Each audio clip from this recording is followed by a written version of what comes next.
आज जिला के लिए बहुत ही खुशी का दिन है कि एक स्टेट लेवल कमीशन, राज्य स्तरीय आयोग, और वो भी हमारा अनुसूचित जाति आयोग प्रदेश सरकार ने,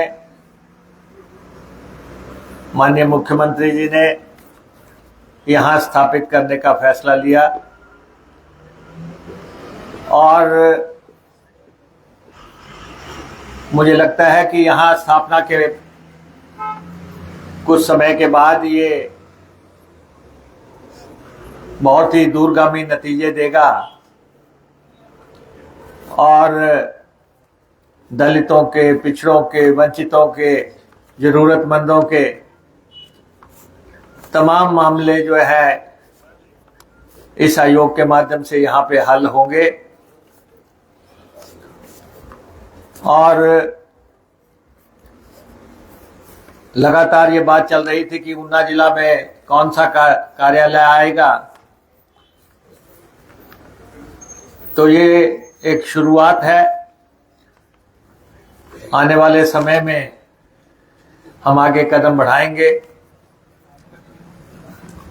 कुलदीप कुमार जी हमारी पार्टी के अध्यक्ष रहे हैं और प्रदेश में मंत्री रहे हैं। लंबा इनका राजनीतिक जीवन रहा है। अभी ये कह रहे थे कि हम जीवन के आखिरी पड़ाव में हैं।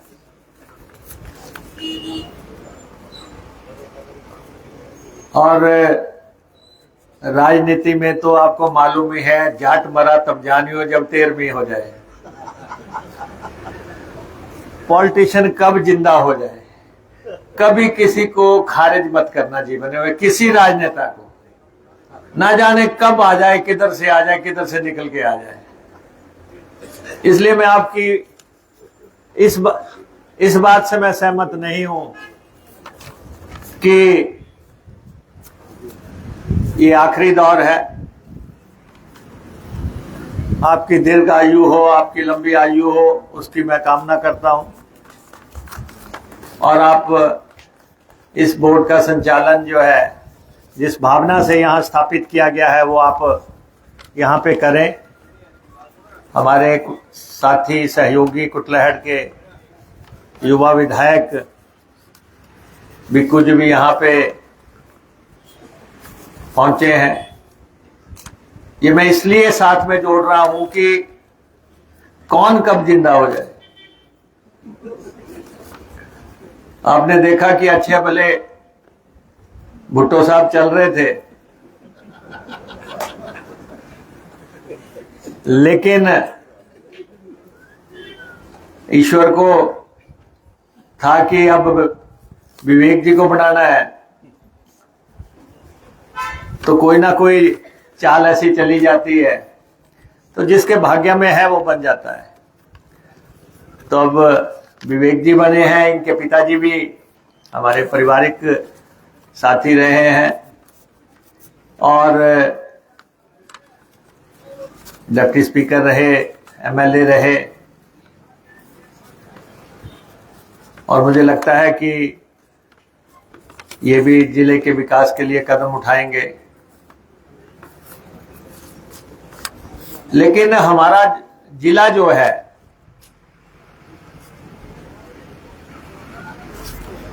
जिस तरीके से आगे बढ़ रहा है, जिस गति से आगे बढ़ रहा है, अभी कुलदीप जी कह रहे थे कि ऊना वो उस दौर की बात है जब कुलदीप जी थे।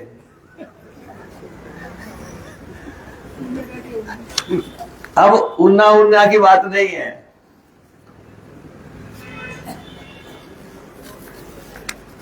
आपको फक्र होना चाहिए कि आज ऐसी सरकार हिमाचल प्रदेश में है जो 3 नगर निगम बना रही है, तो उसमें ऊना को भी नगर निगम बनाया जा रहा है। शायद ऐसा मौका ना मिलता अगर सरकार, लेकिन आज हमीरपुर को नगर निगम बना रहे हैं, तो आज हम ऊना को भी नगर निगम बना रहे हैं, तो आज हम बद्दी को भी नगर निगम बना रहे हैं। 3 नगर निगम इकट्ठे बना रहे हैं। और मैं साथियों से कहना चाहूंगा, सबसे आग्रह करना चाहूंगा, रजादा जी हमारे यहां पे बैठे हैं, नगर निगम बनाने में कोई व्यक्ति रोड़ा मत अटकाए। ऐसी चीजें कभी कभार बनती हैं।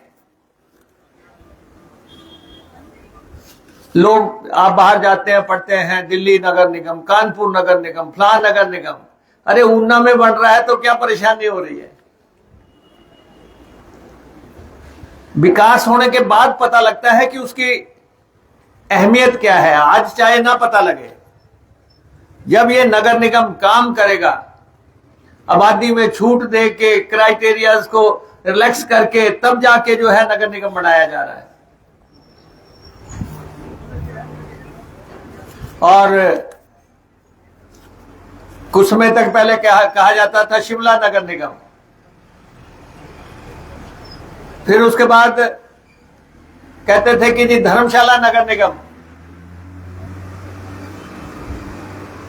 ऊना की तो बात ही कौन करता था कि ऊना में नगर निगम होगा? ना कभी। बहुत पुराने हमारे नेता लोग यहां पे बैठे हुए हैं पीछे तक, लेकिन वो समय आ गया, वो दिन आ गया कि ऊना नगर निगम बनने जा रहा है।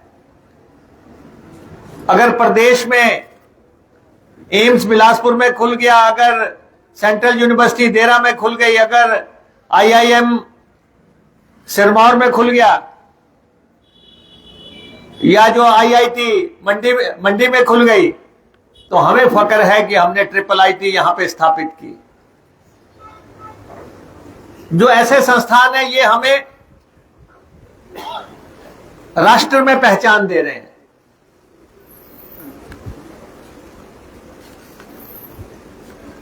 और ट्रिपल आईटी के चेयरमैन पीछे मेरे पास आए थे, मुझे कहने लगे कि जब मेरी पोस्टिंग हुई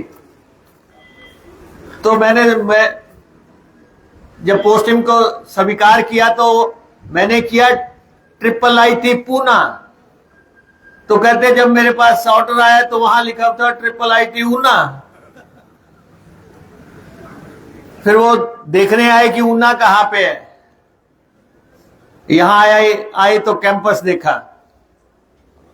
कैंपस देखने के बाद उनको लगा कि नहीं, इस संस्थान को भी आगे बढ़ाया जा सकता है। तो इसलिए अब हमारा पीजीआई बन रहा है यहां पे। पीजीआई चंडीगढ़ विख्यात है। कुछ अरसा के बाद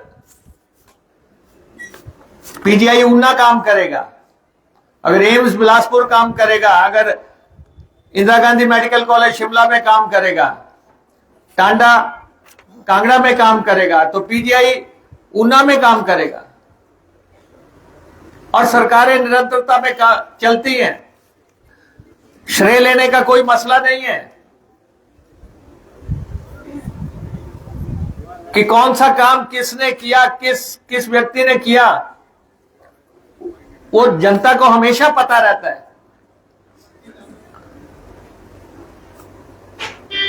अब आज की तारीख में आपको डॉक्टर वाईएस परमार, हिमाचल निर्माता, उनकी कितनी प्लेटें आपको नजर आ रही हैं?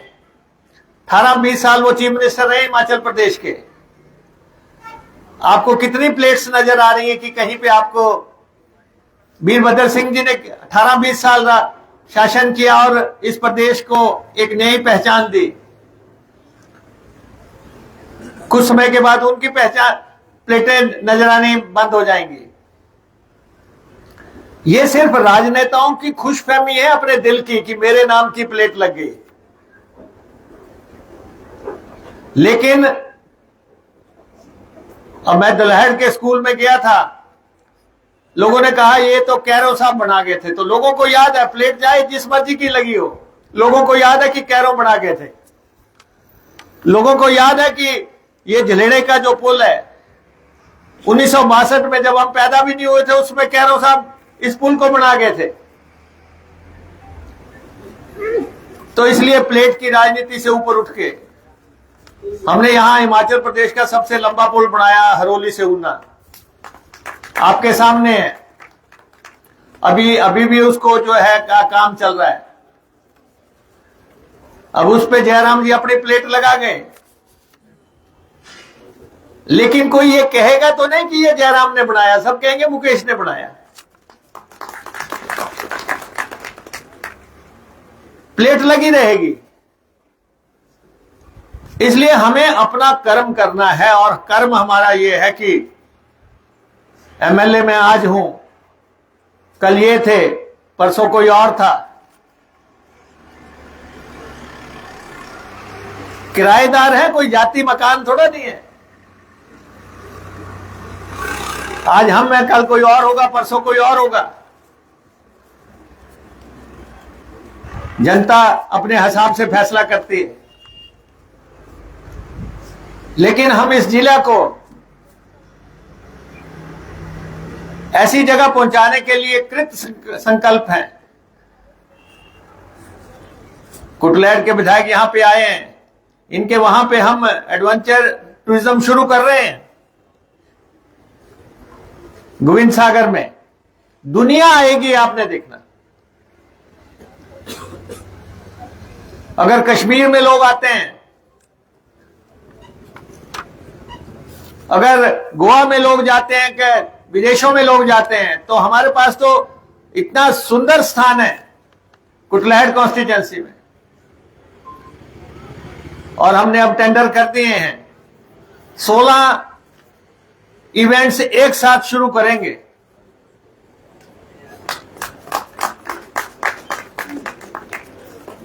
और कुटलैहड़ को एक नई पहचान मिलेगी। अब कुटलैहड़ में 400-450 करोड़ रुपए का ब्रिज बन रहा है, और यहां पीर निगाह से आगे लेके 900 करोड़ रुपए की सड़क बनने जा रही है।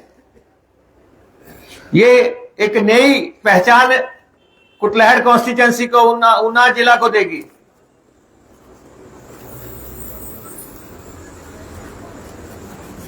और माता चिंतपूर्णी का मंदिर यहां पे है। माता चिंतपूर्णी जी का श्रद्धा स्थल को हम 300 करोड़ रुपया लगा के बनाने जा रहे हैं,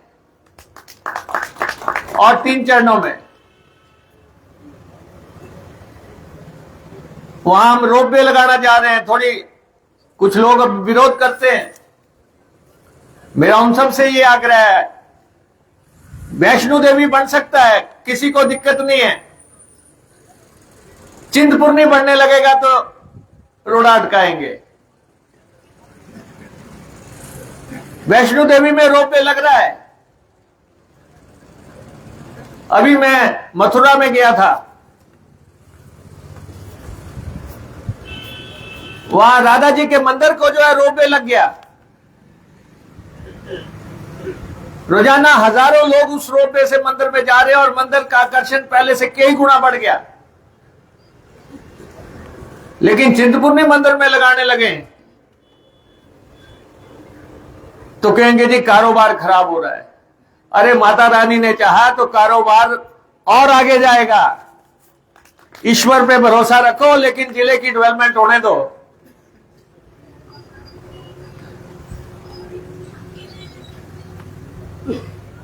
मैं लगातार 5 दफा एमएलए बना हूं, 25 साल से मैं एमएलए हूं। ठीक है, किसी समय मेरे लिए हरोली बहुत ज्यादा इंपॉर्टेंट था। वो कॉन्स्टिट्यूंसी जिसने मुझे लगातार शिमला पहुंचाया, उस चौखट को पार करवाया। कई लोग कहते हैं कि ये हरोली में क्यों हो रहा है। भाई हरोली में इसलिए हो रहा है कि उन्होंने मुकेश अग्निहोत्री को एमएलए बनाया। उनकी वजह से अगर आज डिप्टी चीफ मिनिस्टर भी हूं, तब भी हरोली वालों की वजह से हूं। क्योंकि लीडरशिप एक दिन में तो बनती नहीं है। एक बार जिताया, दूसरी बार हरा दिया, तीसरी बार जिताया, चौथी बार हरा दिया। शिमला में भी लोग बैठे हैं देखने के लिए कि कौन कैसे आ रहा है।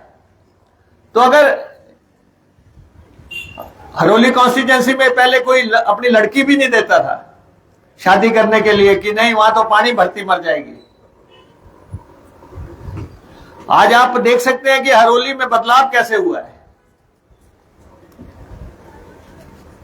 बिल्कुल साथ में हरोली है, वहां आज एसडीएम भी बैठता है, डीएसपी भी बैठता है, तीनों एक्सीएन भी बैठते हैं, सेक्रेटेरिएट भी है, सिविल अस्पताल भी है, बस अड्डा भी बन रहा है, कॉलेज भी बन रहा है, सारी सुविधाएं। तो उसके साथ साथ अब हम चाहते हैं कि जिला हमारा, सारा जिला एक स्वर में, हम सब लोग दलगत राजनीति से ऊपर उठ के हम इस जिले को आगे के कैसे ले जा सकते हैं। और डीसी साहब यहां पे बैठे हैं, एसपी साहब यहां पे बैठे हैं। मेरा आपसे ये आग्रह है कि जिले में माइनिंग को जो है नकेल डालिए और पूरे जिला में सुबह 6 बजे से 9 बजे तक कोई टिप्पर नजर नहीं आना चाहिए सड़क पे। जब बच्चे स्कूल जाते हैं, जब लोग दफ्तरों को जाते हैं,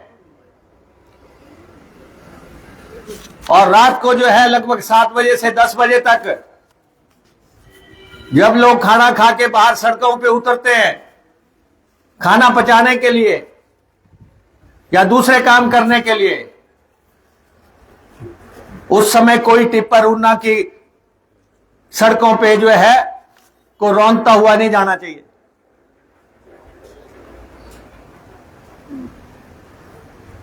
ये प्यार की भाषा नहीं है, ये डायरेक्शन है आपको, ये आदेश है सरकार का आपको।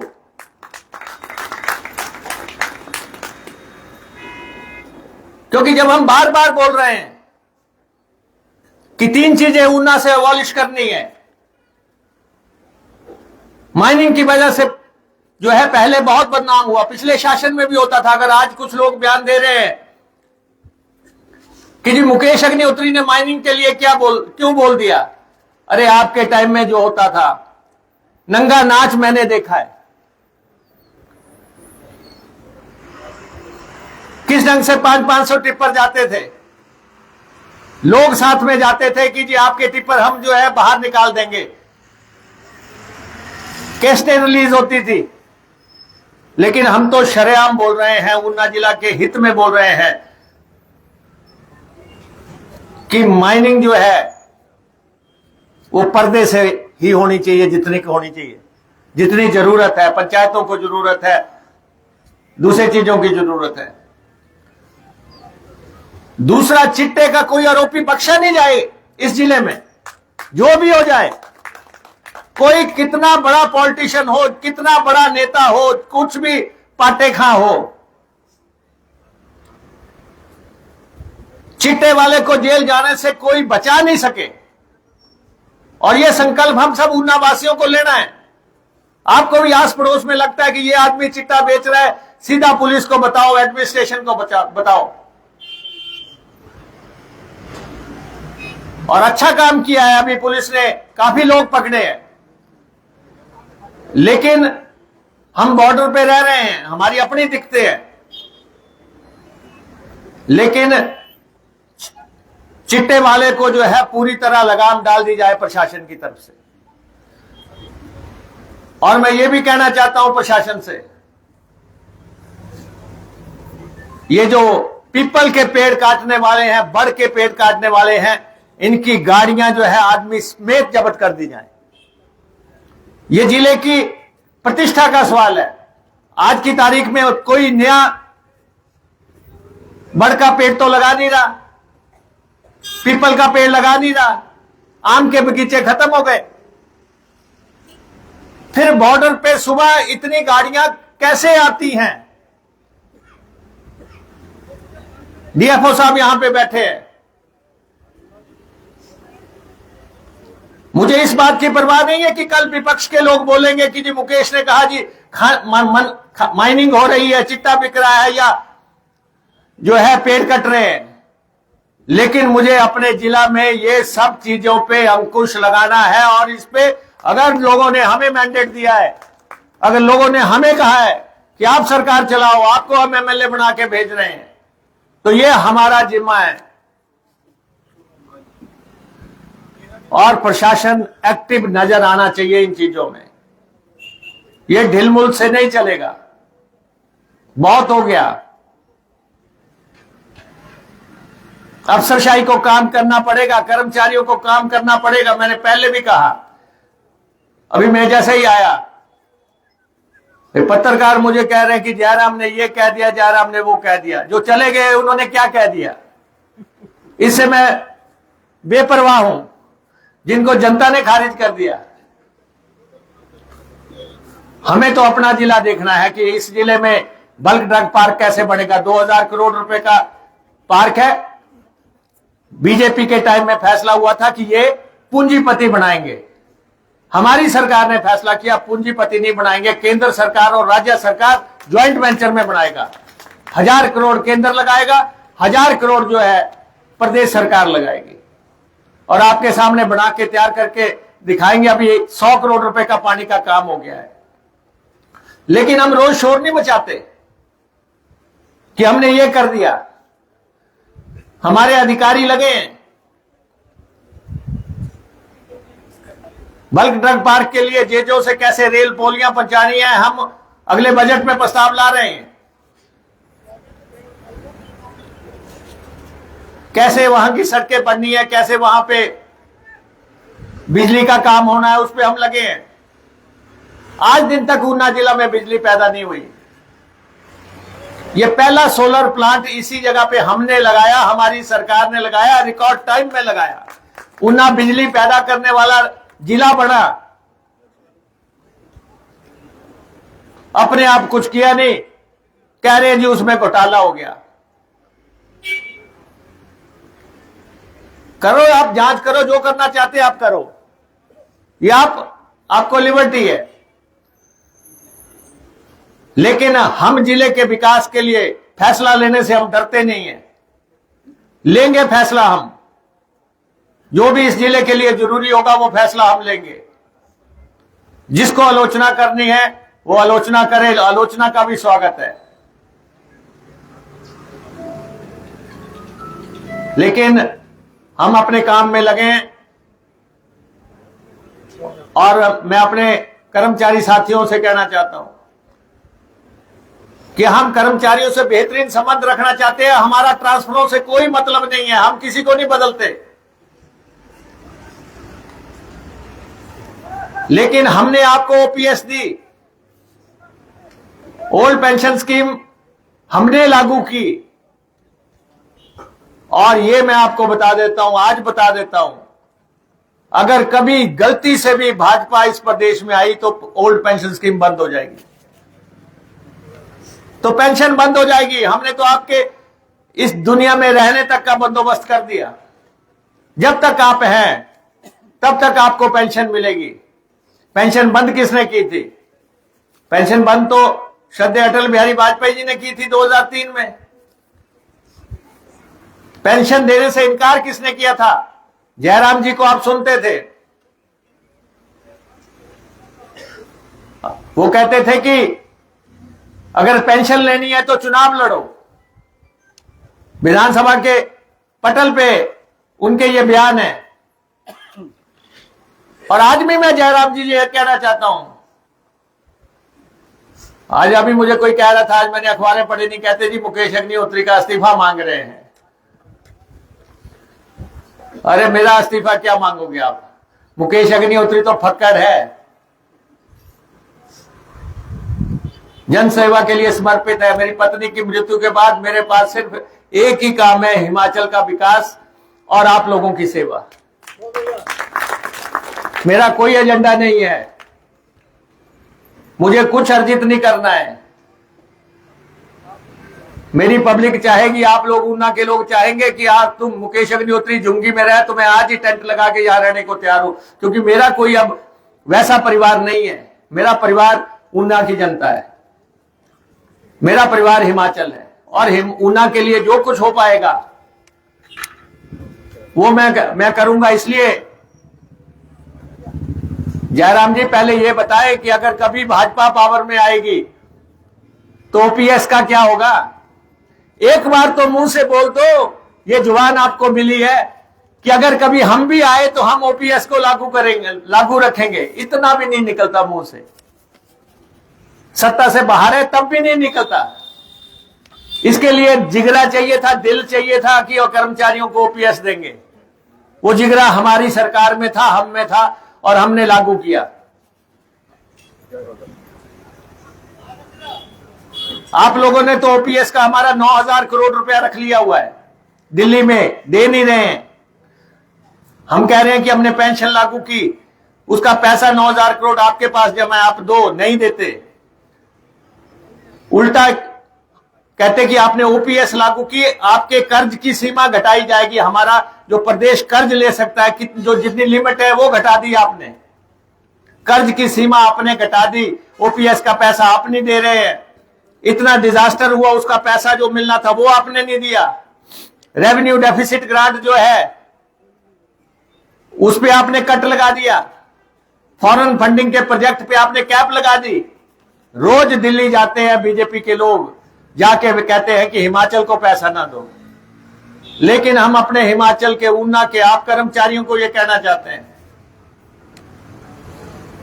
ये लाख जोर लगा ले आपको, आपकी तनख्वाहें, आपका पेंशन हम देंगे। एचआरटीसी के लिए रोज बोलते हैं। हिमाचल पथ परिवहन निगम का संचालन मुकेश अग्निहोत्री कर रहा है। इस महीने भी 67.5 करोड़ रुपए जो है पेंशन और तनख्वाह के लिए दिया है। कल कह रहे थे मुकेश इस्तीफा दे दे, या आज कह रहे हैं अरे मैंने तो 67.5 करोड़ रुपए दिया, मेरे पास तो बिल है। जिसने झूठ बोला कि एचआरटीसी को तनख्वाह नहीं मिली, इस्तीफा तो वो दे जिनका कोई राजनीतिक धर्म ईमान नहीं है। हम तो लगातार हर महीने और बता दें कि किस कर्मचारी को पेंशन नहीं मिली, किस कर्मचारी को तनख्वाह नहीं मिली। तो इसलिए हम कर्मचारियों के हितैषी हैं, हम यूथ के हितैषी हैं। मैंने कहा कि जितने भी ये हमारे पेपरों के एग्जाम लटके हुए हैं, 1 महीने के अंदर वो सारे रिजल्ट निकाल दिए जाएंगे, चाहे वो 980 हो, चाहे 962 हो, चाहे कोई और हो। ये दम मुकेश अग्निहोत्री ही रखता है। आपके टाइम में तो जो है सबऑर्डिनेट सिलेक्शन बोर्ड में पेपर बिका करते थे, आपके टाइम में तो पुलिस के महकमे में पेपर बिका करते थे। लेकिन हमने कह दिया कि बच्चों की क्या गलती, और हम रिजल्ट निकालेंगे, 1 महीने के अंदर निकाल देंगे। हम युवा हितैषी हैं। यहां हमने पीछे महिलाओं को पैसा दिया था 1500 रुपया के हिसाब से, 3 महीनों का 4500 रुपए के हिसाब से 7-8 हजार महिलाओं को पैसा दिया था। अब हम फिर फंक्शन कर रहे हैं, इस बार 12-12 हजार रुपया डालेंगे। उस दिन लेडीज आएंगी, उनको 12-12 हजार रुपया देंगे। तो बीजेपी के लोग कब तक झूठ बोलेंगे? जो हमारी सरकार के फैसले हैं, पानी के लिए हमने तय किया है कि एक परिवार से सिर्फ 100 रुपया लेंगे, 100 रुपया, और जनता देने के लिए तैयार है। लेकिन जब हम 100 रुपया लेते हैं, उसमें भी सब्सिडी है 700-800 रुपए की पर परिवार को। बिल एक्चुअल अलग है, लेकिन उस सब्सिडी को सरकार दे रही है, सिर्फ 100 रुपया एक परिवार को। आप बताएं, आप इतने लोग बैठे, किसी ने टॉयलेट टैक्स दिया? किसी एक ने दिया हो? टॉयलेट तो सारे जाते होंगे। फिर झूठ बोल के कि ये हिमाचल प्रदेश सरकार टॉयलेट टैक्स ले रही है। मैंने कल परसों भी कहा कि जयराम जी पूरा दिन टॉयलेट में बैठो, अगला बिल देखो।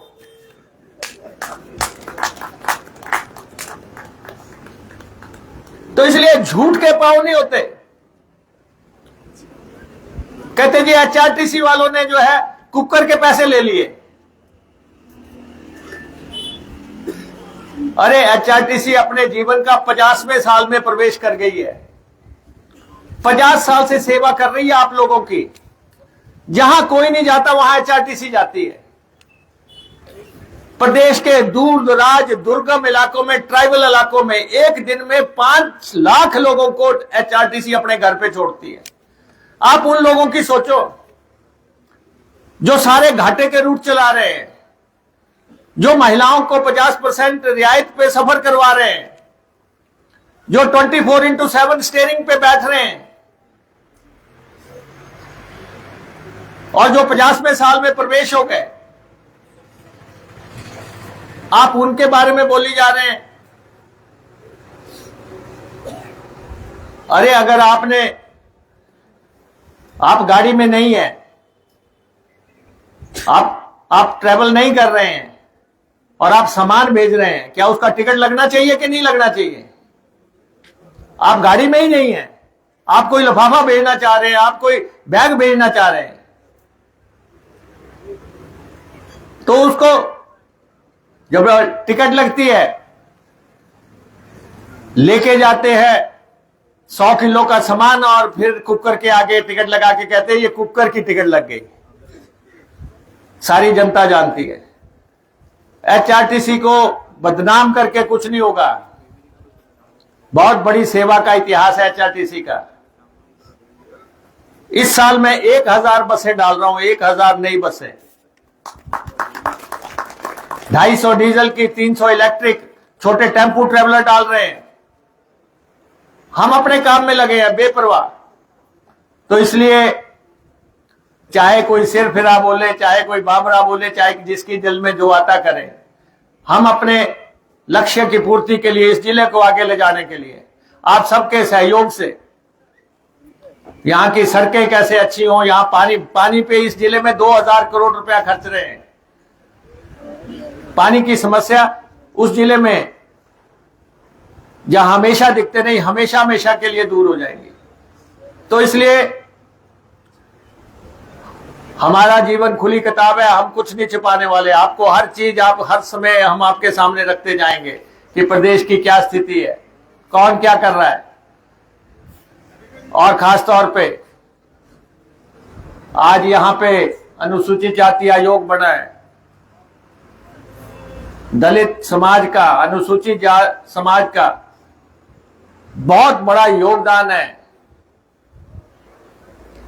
और मुझे ये कहते कोई रोक नहीं सकता। मैं अगर 5 बार अगर एमएलए बना हूं तो दलित समाज के लोगों ने जो है छाती ठोक के मेरा साथ दिया है, हमेशा से दिया है, खुल के साथ दिया है।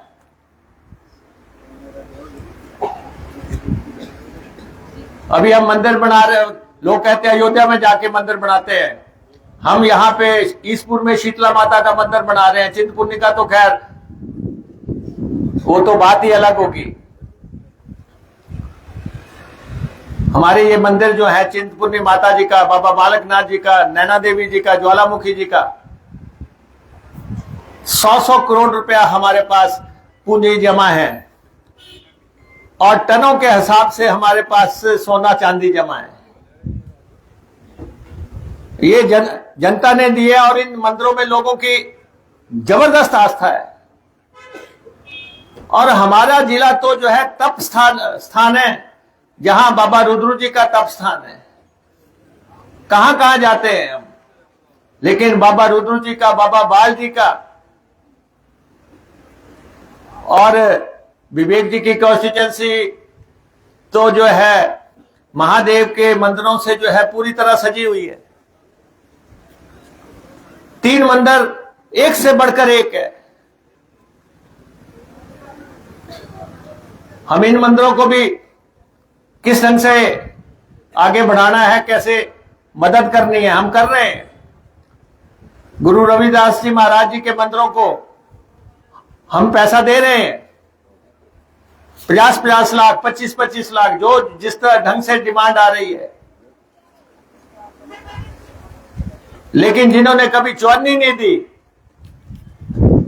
वो सनातनी बने हुए हैं, वो हमें कोसते हैं। अरे वह हमारा मंदिरों के प्रति योगदान तो देखे, हम आपको दिखाएंगे यहां से ले जाके मंदिरों के लिए, गुरुद्वारों के लिए। तो इसलिए मैं अपने जिला के लोगों से ये कहना चाहता हूं, बिना सोचे, पार्टी का सोचे, दलगत राजनीति से ऊपर उठ के हमारा साथ दे। हम जिला को आगे ले जाना चाहते हैं, हम विकास की एक नई इतिहास लिखना चाहते हैं। और इसीलिए आज यहां पे अनुसूचित जाति का राज्य स्तरीय दफ्तर यहां पे आया है। और कुलदीप कुमार जी यहाँ पे विराजमान हुए हैं और उनके साथी सहयोगी है, ये कह रहे हैं कि जमीन चाहिए, ये कह रहे हैं दफ्तर चाहिए। ये तो जब आदमी बैठ जाता है ये तो साथ ही कर लेता है। इनको तो बहुत एक्सपीरियंस है, पार्टी प्रेसिडेंट भी रहे हैं, मंत्री भी रहे हैं, इनको कौन नहीं जानता। और आपके लिए मुझे डीसी साहब को कोई सिफारिश करने की जरूरत थोड़ी नहीं है, आपका अपना स्थान है राजनीति में। फिर भी डीसी साहब से मैं ये कहूंगा कि इस आयोग को पूरा सहयोग दें, पूरा सहयोग दें, जो भी इसकी जरूरतें हैं और उसको हम पूरा करें। और चाहे जमीन की बात ये कर रहे हैं, चाहे राशि की बात कर रहे हैं, हर चीज में से कल भी हमने कैबिनेट में आपकी जो है पोस्ट को मंजूरी दी, जो आपके मेंबर सेक्रेटरी की पोस्ट है, और रेगुलर मेंबर सेक्रेटरी यहाँ पे आएंगे।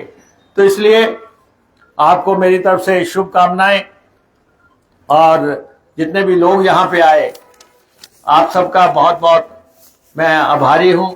और खास तौर पे मेरे प्रेस के बंधुवर जो आए हैं उनका मैं आभारी हूँ कि आप लगातार जो हम बोलते हैं उसको आप लगातार रिपोर्ट करते हैं और जनता तक पहुंचाते हैं। आप सबका बहुत बहुत धन्यवाद। Thank you.